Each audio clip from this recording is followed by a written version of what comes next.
This is the Compass Podcast, where we disrupt our everyday experiences with divine moments. Here's a situation for you. You're leaving church or a restaurant, and as you make your way to the car, you notice someone milling about at the fringe of the parking lot. This person also notices you and starts walking towards you. As he approaches, you notice he's a bit disheveled. His clothes are worn as if he's been in them for quite a while. The context clues are that this is a person in some kind of need. What's running through your head? What's your strategy of response in this moment? Kevin Nye is our guest disruptor on this episode of Compass, and he's going to share how such encounters are windows of opportunity for seeing a bit more clearly the movement of God-inspired justice in the world. We're going to learn a bit about how advocating for those experiencing homelessness draws us into an awareness of God's action in and around us. Kevin Nye works in advocacy and homeless services, now in Minnesota. He's the author of the book, Grace Can Lead Us Home, A Christian Call to End Homelessness. He also writes on the intersections of theology, justice, inequity, and pop culture. And yeah, we're going to get into some of that too. And if you're watching the video of this episode, you'll see why right off the bat. This is a revealing conversation about our attitudes around the unhoused and how we can be better ambassadors and experiencers of God's grace. So listen for these revelations in our conversation with Kevin Nye. Kevin Nye, thank you so much for joining us on the Compass Podcast. How goes it with your soul today, Kevin? It's pretty good, I should say. My family and I just recovered from our second round of COVID, so glad to be back in the world. A little residual, congestion and scratchy throat, so you might hear that if you're a really good listener. If you're really, yeah. So the whole family got it? Yeah. We all get it together. A family that, I guess, stays together really stays together. I hear it. Yeah. Yeah. Well, we've been spurred to this conversation and through the book that you've written, and you open that one in starting with a story that I think we can all relate to. It's one of being approached by an individual who is apparently dealing with homelessness. Like, all the context clues are kind of there, and you go through your internal dialogue of what you're going to do when this person gets up. Can you explain for us a little bit, like, what made this particular situation that you shared an aha moment for you? Mm-hmm. Well, what's interesting is it wasn't an aha moment until much later when I was thinking about it, which I think I say in the book is kind of a through line for my life, is that I have very significant moments and don't realize them until much later. Yeah, several weeks later, you're like, man, that really was something. I think it was even not until I was writing the book and I was like, what's a significant moment in my life that I could write about? It's like, oh, duh. And so, the context of that particular interaction was that I was leaving early from a church gathering of my denomination where they were, it's a service they hold every year to celebrate those who are being ordained. They, go through that official process and everyone claps. And earlier that year, I had stepped away from the ordination process. And that was a really hard decision and a really long, difficult journey. But ultimately ended up being the best thing, but also came with a lot of hurt. And so I was attending that service. I left early. And at that time I had already been working in homelessness services for about 6 months and had started to kind of see it as, oh, maybe this is, my career. This is what I'm going to be doing instead of ordained ministry. And so as I was leaving that service, there was a gentleman in the parking lot who very clearly to me was experiencing homelessness and probably some form of mental illness who approached me and we had a conversation. And again, like, this is reflecting on it now, it's such an aha moment. Like, I was leaving, as literally standing in between the streets and the church, having this interaction that sort of signified the two parts of my life that at that time felt like they were kind of competing or in some sort of dialogue for my identity and my future. And and I finished the conversation. I went home and literally thought nothing of it until months later. You used a word there that I want to touch on, and we did a whole episode here on the Compass podcast about how much words matter, why words matter, with Jonathan Merritt. And you point out that we should be particular about the ways that in which we refer to the homeless and the unhoused, or persons, actually, as you put it, persons experiencing homelessness. Why do we need to watch how we use that reference, homeless? Yeah, I think we should be mindful about the language that we use and what's happening in our minds and kind of in our souls when we use it. I don't go so far as to tell people what to use, and part of that is because the phrase that's falling out of common vocabulary is referring to people just as homeless or homeless person. But the people that I still hear using that the most often are people who are experiencing homelessness. Okay. And they seem far less concerned about the language by and large. So for that reason, I don't police other people's use of those words. But I use different words for particular reasons that I've learned from some others.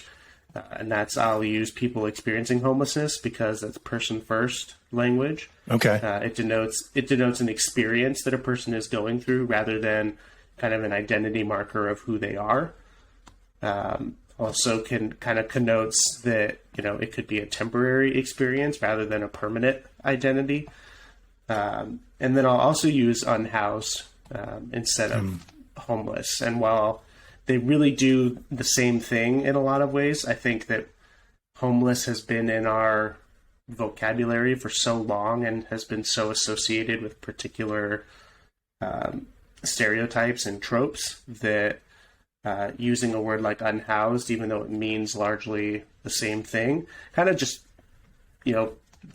jogs our brain loose a little bit from that stereotype and causes us to just think a little bit differently. Yeah, it does feel disruptive in a way that we get so, I guess almost, there's so much stereotype attached to the phrase homeless person, right? But a person who is experiencing homelessness or even the unhoused interrupts that cycle a little bit. We begin to remove some of those connotations that we've held on to before. So is that really what lays it on for you and why you lean into those particular phrases? Yeah, exactly. And also for me, unhoused is different than homeless, because homeless sort of frames a home as, a possession, or a commodity that someone should be with or without, rather than when you say unhoused, it sort of speaks of housing as a verb, which I think more connotes housing as something that we owe to people within, a society. Talk to us a little bit about that. You mentioned that housing is a right, not just a luxury or something that we earn. Was there a framework that kind of inspired that thought process for you? Yeah, I mean, so in homeless services, we talk about a methodology called housing first. And that is the belief that the way to end homelessness is with a home, right? And it sounds so simple, and yet for so long, we've practiced this particular methodology where people have to gradually earn their way toward being housed. And that's through, compliance with rules or a particular treatment program, or they have to essentially prove how much they deserve to be in a house, right? Housing first does the opposite. It says we're going to put you in housing first, and then we're going to surround you with the supportive services that you need to accomplish a lot of those same things, whether it's, treatment for substance use or mental illness or help in finding a job.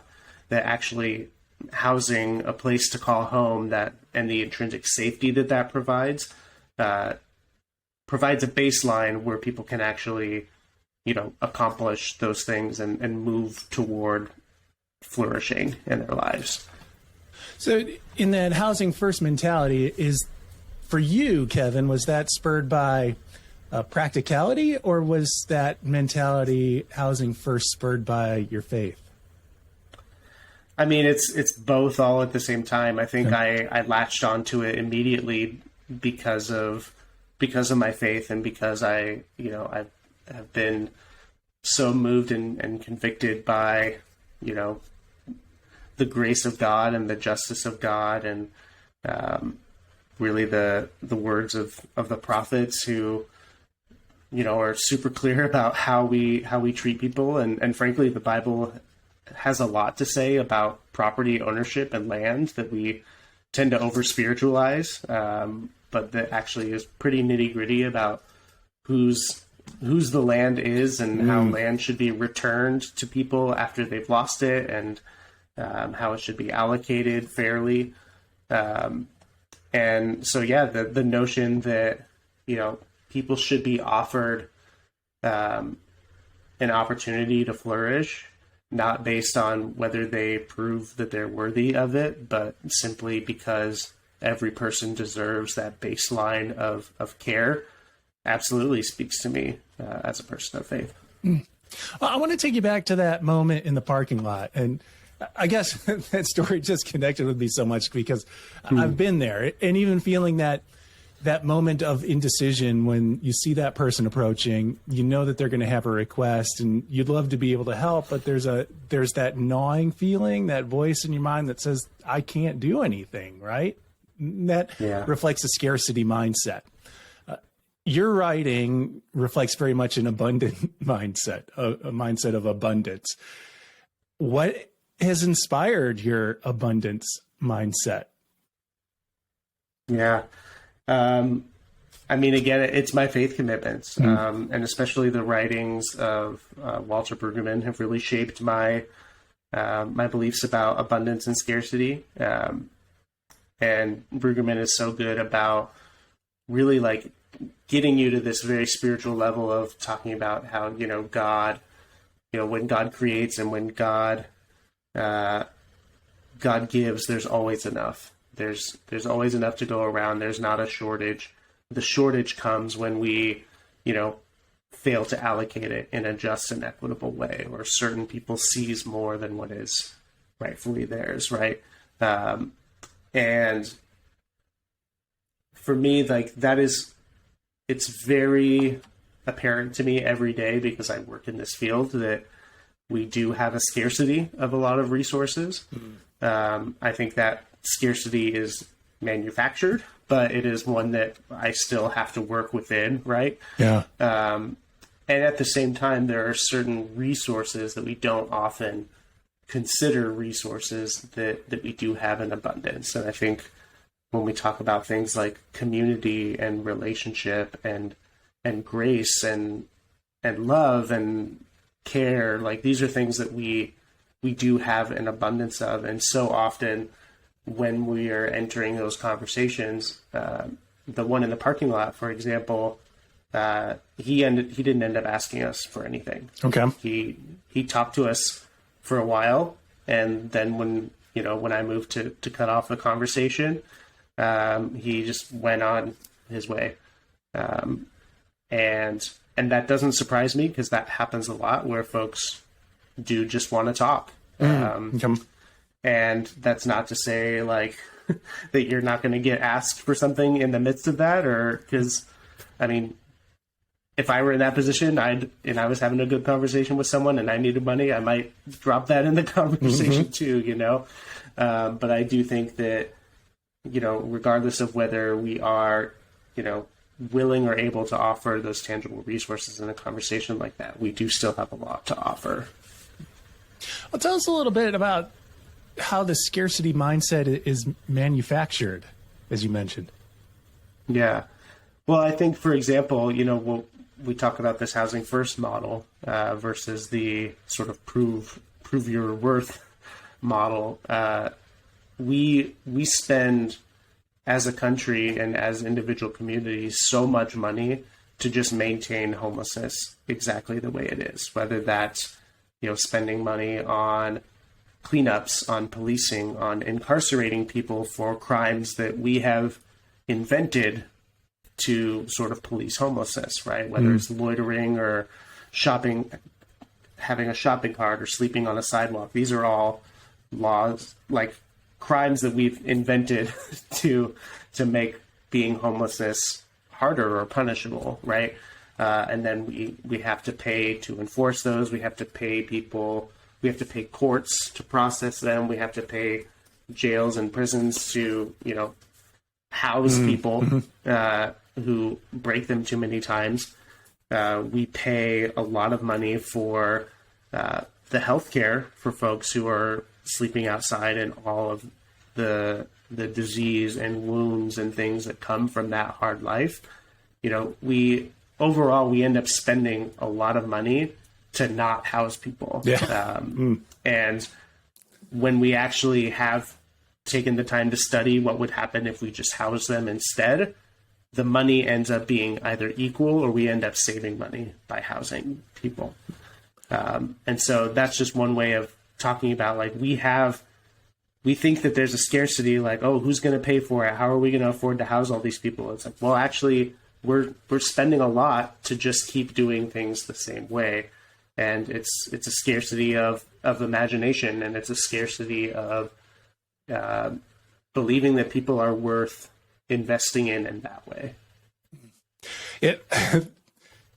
The story that sticks out to me is one that you shared through Malcolm Gladwell about $1 million person. And then it costs $1 million to really support this person experiencing homelessness.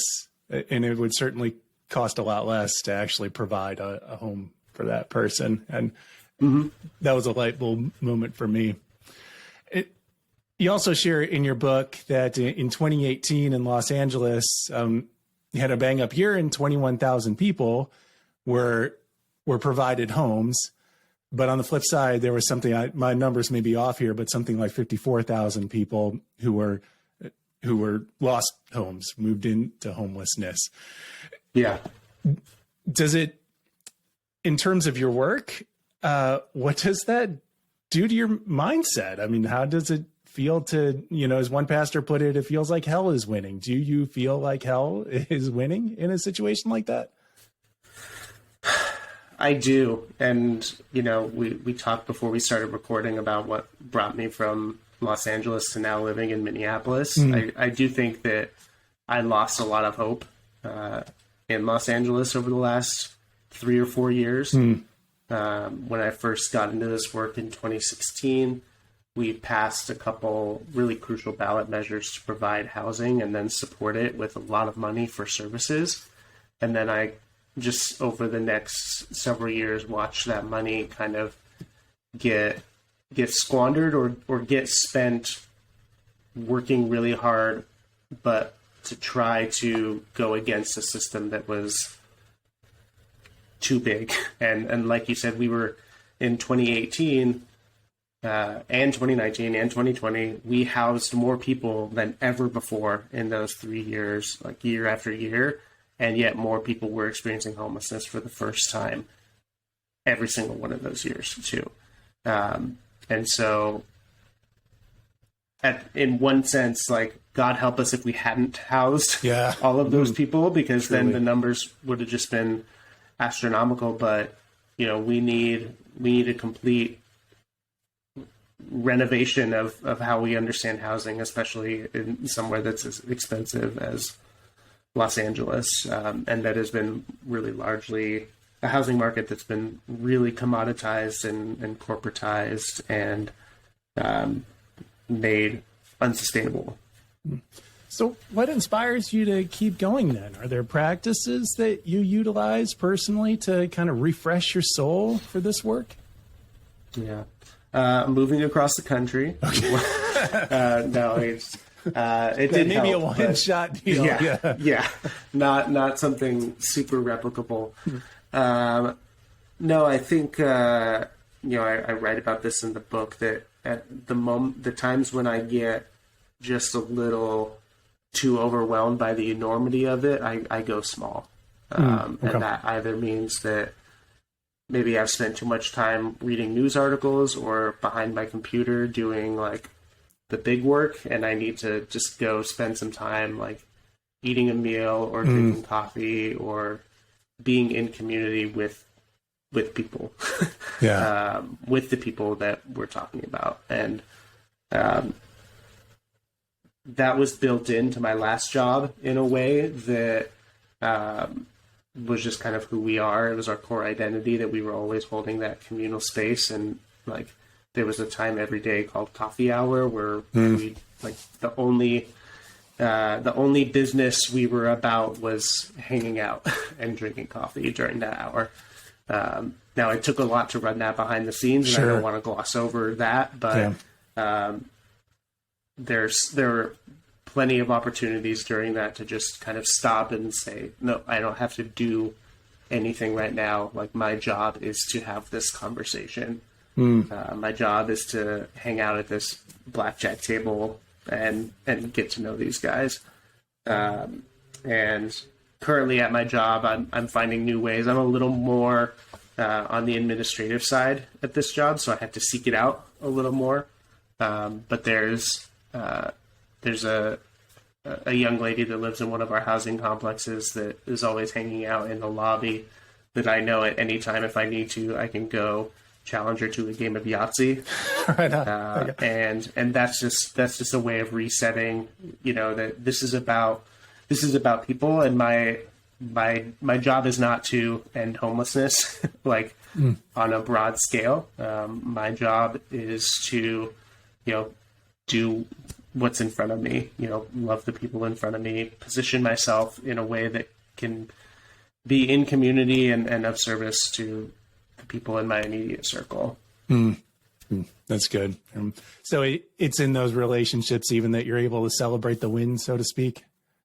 Yeah. And to see smaller things as wins. And I think, again, and I say smaller, with quotation marks around it, but it gets back to that abundance versus scarcity mindset. Like, I think that as much as I want to see the numbers go in the other direction and homelessness to get smaller, like, even that can become its own form of scarcity and trying to celebrate or only pay attention to the numbers and not to, to people and quality of life, and to see, to watch a person come out of their shell, or watch a person take a step that for them is huge, but doesn't like check a box on a government outcomes form, that's the type of stuff that I think an abundance mindset opens you up to, and that you only get if you can kind of slow down and take in the relationship aspect of it. You relate a lot of this back to stories of Jesus, and oftentimes it's in a point of view that I had not considered before. Is there a particular story of Jesus that you feel inspires the abundance mindset, or even that you just go back to as a sense or a source of strength for the work that you've been called to do?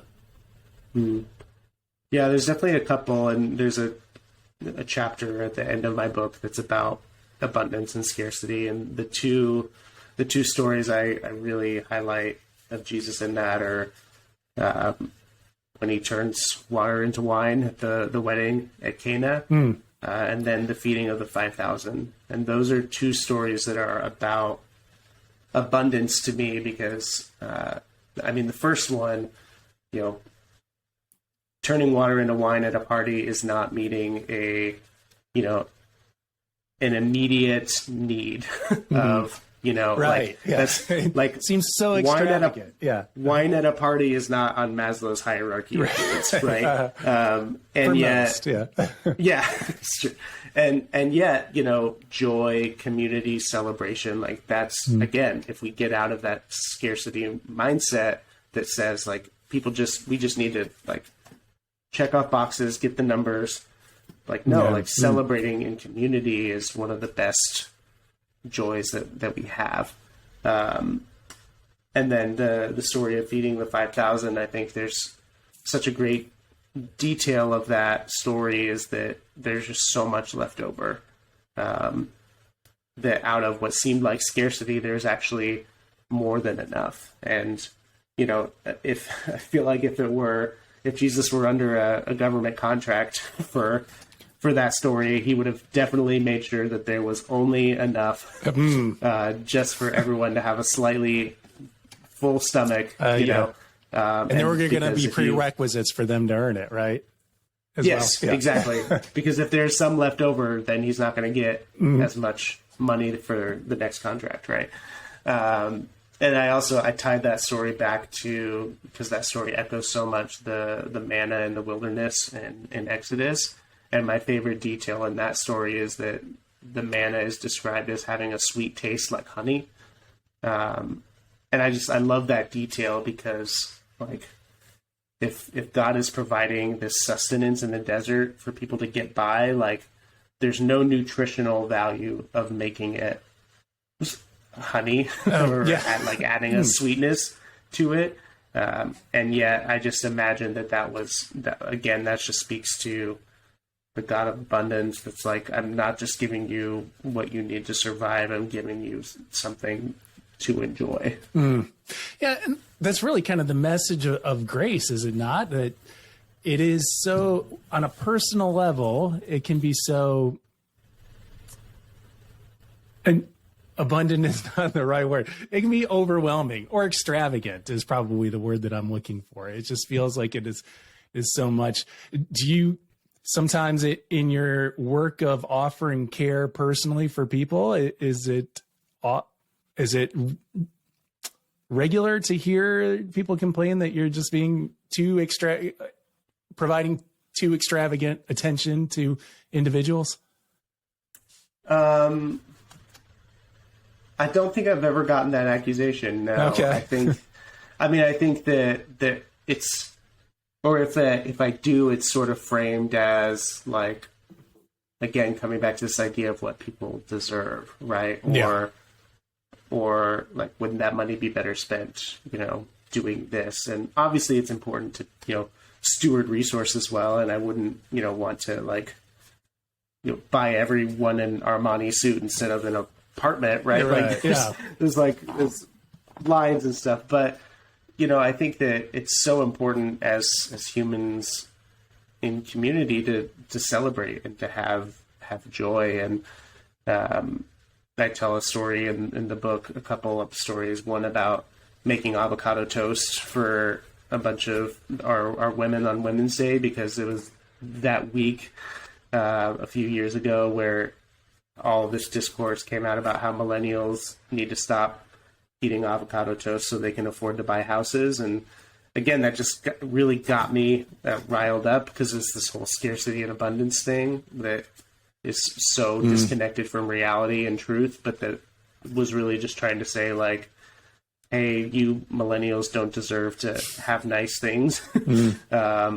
And so I said, to heck with that. I'm going to make avocado toast and serve it to people experiencing homelessness this week. That was like my way of, countering that narrative. And then another story I tell is about a party that we started doing every year that, it wasn't related to a holiday. It wasn't anything other than to say that everyone deserves to have a party. And we got, like, taco catering, live music, photo booth, confetti, sent out invitations, and just invited everyone experiencing homelessness in Hollywood to come to a party in the morning on a Thursday in Hollywood. And it was always my favorite time of the year.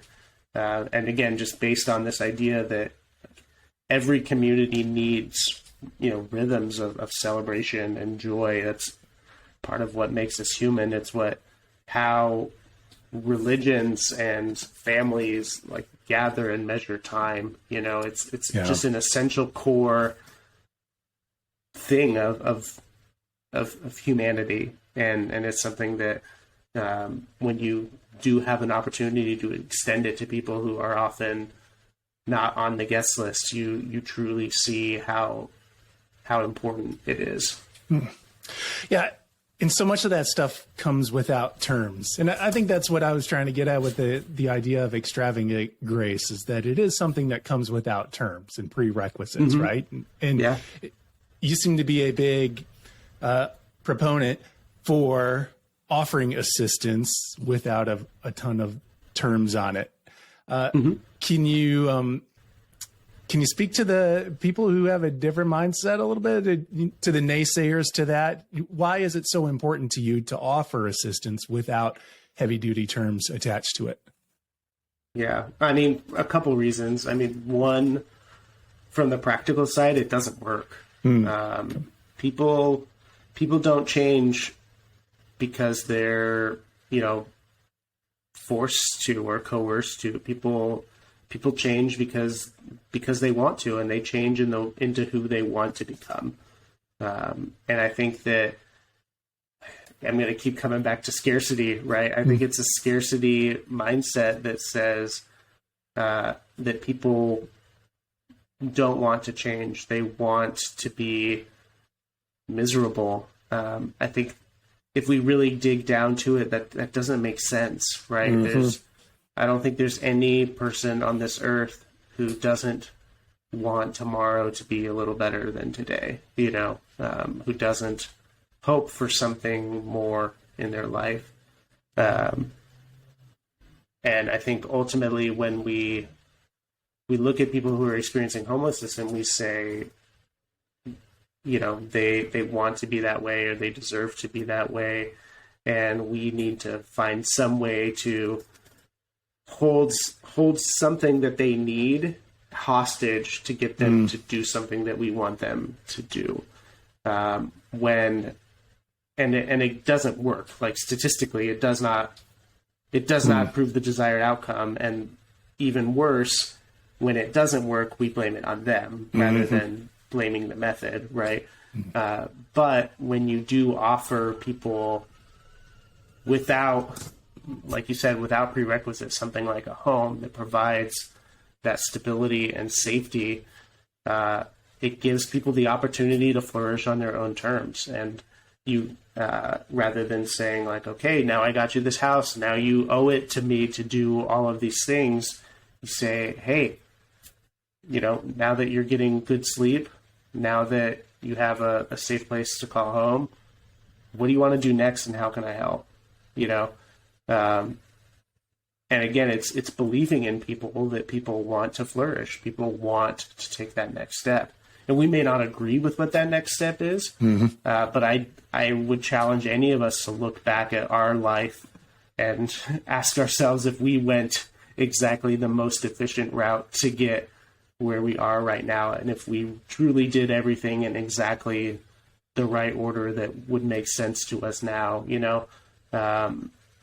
People need opportunities to do life on their terms and to have partnership and support in doing that. Well, we've been waxing theological, and I can't help but notice the wall of Spider-Man behind you. Is there a Marvel character or storyline that you find to be like a really good platform for theological themes? Gosh, I'm always watching movies and reading stuff with an eye toward that. It's just like when I started working in homelessness, and I was like, how can I put this into conversation? I've always been doing that with movies, which were sort of my first love. And yeah, I'm a huge superhero fan. The Marvel movies, I think, are a ton of fun. I think the Doctor Strange is perhaps the most interesting one theologically, and it didn't surprise me when I found out the director of that was a Biola grad. Okay, I didn't know. Because to me, that movie is really wrestling with religious fundamentalism, and in Doctor Strange's world, it's what do you do with this magic? Do you use it to help yourself? Do you follow these rigid rules to a T so much that you become a villain? Do you flippantly use them to give yourself more power? Yeah, very much. You can tell, especially after you know that about the director, like, oh, this is a storyteller wrestling with a religious upbringing. Right on. All right. I'm going to have to go back and review now. Having just seen Multiverse of Madness not too long ago, like you can even see it at work in there. Now, I don't even know if that's the same director, but it's not. Okay. But that theme is still there about the legalism. Absolutely. Yep. It's present. Wow. Well, you've just fairly recently made a transition to a new space to live in. What's next for you? I'm settling in, and I'm enjoying the moment. My book just came out. It's less than a month old, and I have ideas about what I want to write next. But right now, I'm enjoying the heck out of people reading the book and writing to me and telling me how they're interacting with it, and I'm enjoying eating a bunch of new food in a new city and visiting as many lakes as I can and all that good stuff. Every place seems to have their kind of specialized local cuisine. I'm in Nashville, Tennessee, and we have our own version of barbecue here. Well, we have hot chicken here, the Nashville hot chicken. What is Minnesota's dish of choice? Gosh, that's a good question. I haven't figured that out yet. I did go to the Minnesota State Fair. Yeah. And tried a lot of those delicacies, a lot of different things that are on a stick. Yeah. And fried. But so maybe that's it. Okay. All right. Well, Kevin, thank you so much for spending this time with us. Thank you so much even more for the work that you're doing and for being able to and willing to share your perspectives with those of us who have questions about it. So it's incredibly valuable. And the book, I think, is going to open a lot of eyes, and it certainly has provided a lot of inspiration for me. So thank you for that as well. Again, a good spot to catch up with Kevin is at kevinmnye.com. And Nye is N-Y-E. My name is Ryan Dunn. If you'd like to catch up with me and all things Compass, check out umc.org/compass. A couple episodes you might want to check out while you're there that coincide well with this episode include Believing You Can Make a Difference with street chaplain Lindsay Crinks, who is also a friend of Kevin's, and a fresh look at Radical Jesus with Damon Garcia. That episode will get you good and fired up for seeking more actions of justice. Thank you to the good people at United Methodist Communications for making this podcast possible. And we are well into a new season of fresh episodes, so we'll have another fresh disruption for your day-to-day in 2 weeks. In the meantime, peace to you.